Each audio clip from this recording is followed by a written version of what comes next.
السلام علیکم ورحمۃ اللہ وعلیکم وبرکاتہ۔ السلام ورحمۃ اللہ آپ نے ابھی وبرکاتہ۔ وہ ذکر کیا کرام الکاتبین، اس کا مطلب کیا ہے؟ کرامن کاتبین یعلمون ما تفعلون، کرامن کاتبین بزرگ لکھنے والے فرشتے یا لکھنے والے بزرگ فرشتے۔ کرامن سمجھو کریم کی جمع ہے، مہربان میں بھی آتا ہے، بزرگ میں بھی آتا ہے، عزت والا، معزز۔ کاتب کی جمع ہے کاتبین، کاتب مانے لکھنے والا، کاتب مانے لکھنے والا۔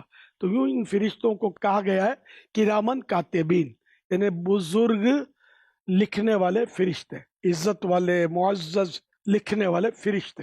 لفظ فرشتہ اس میں نہیں ہے لیکن شامل ہے۔ یہ کہاں ہوتے ہیں؟ رول بیان میں لکھا ہے کہ دائیں کندھا، بایاں کندھا، رائٹ شولڈر، لیفٹ شولڈر پر یہ فرشتے ہیں۔ نیکی کا فرشتہ رائٹ شولڈر پر اور گناہ لکھنے والا لیفٹ شولڈر پر، بائیں کندھے پر، الٹے کندھے پر۔ یہ ہر فرد پر مقرر ہوتے ہیں، ہر آدمی پر۔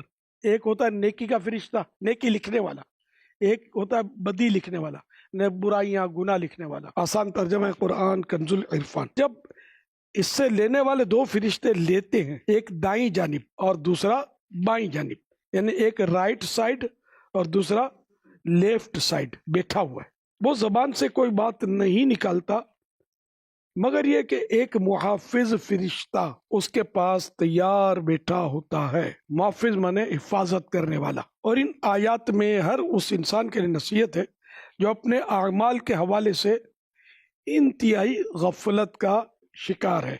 حضرت فضیل بن ایاز رحمت اللہ علیہ جب اس آیت یعلمون ما تفعلون کی تلاوت فرماتے تو کہتے غافل لوگوں پر اس سے زیادہ سخت کوئی آیت نہیں۔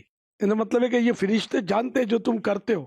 جب یہ فرشتے ساتھ ہیں تو اب جو غافل ہیں، جو اللہ رسول کو بھلائے ہوئے ہیں یا نیکیوں سے مطلب یعنی کہ منہ موڑے ہوئے ہیں، تو ایسوں کے لیے تو بہت یہ آیت توجہ لیتی ہے، اس کی توجہ کہ ان کے لیے بہت سخت ہے کہ ایسا نہ کریں، بلکہ سنبھل کر چلیں، سنبھل کر بولیں اور نیکیاں کریں، گناہ نہ کریں۔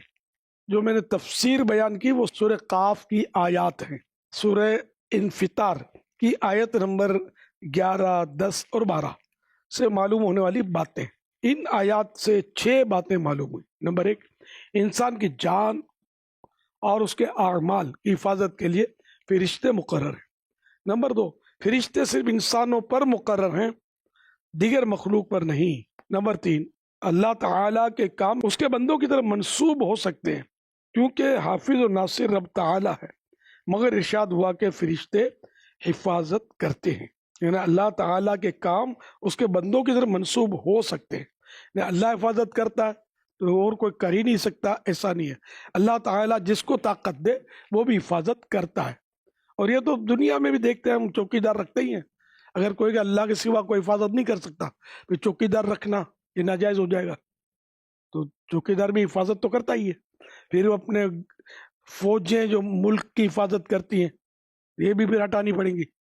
اس میں کوئی شک نہیں ہے کہ اللہ پاک بغیر فوج کے، بغیر چوکی دار کے، بغیر فرشتوں کے حفاظت کر سکتا ہے، لیکن وہ اسباب اس نے عطا فرمائے ہیں۔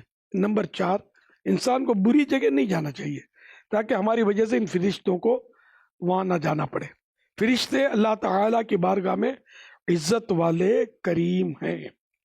نمبر 6، ان پر ہمارے چھپے اور ظاہر کوئی عمل پوشیدہ نہیں، تبھی تو وہ ہر عمل کو لکھ لیتے ہیں۔ کہ بعض نیت ایسی بھی ہے جس کی فرشتوں کو پتہ نہیں ہوگا، اللہ پاک نے اس کو اتنا مطلب پوشیدہ رکھا کہ فرشتوں کو بھی تو جتنا اللہ علم دیتا اتنا ہے۔